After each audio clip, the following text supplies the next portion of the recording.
Hey guys, what's up? Hello and welcome to Apex Detail Studio. My name is Gaurav. Now at Apex we always innovate and we are the first industry leaders when it comes to bringing new technologies to the world of car care. We're amongst the first to bring the pre-cut in the United Arab Emirates, and now we're amongst the first to bring in dry ice cleaning for cars like these. Now if you look at this beautiful Porsche Cayenne, it looks brand new, it looks spotless, it has a very good PPF on it, very good coating, and it's really well taken care of. But as they always say, the devil is in the detail. Beautiful car, looks good. As soon as you open the hood, this is what you're treated with. That's what a dirty engine bay looks like. And now we're going to fix this with dry ice.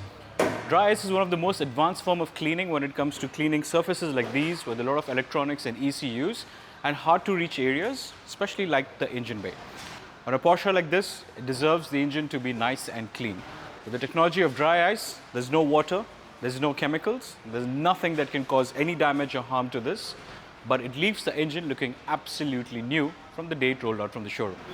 Join us in the process as we show you how we do a state-of-the-art dry ice system here, which is a service now available for all our customers at Apex.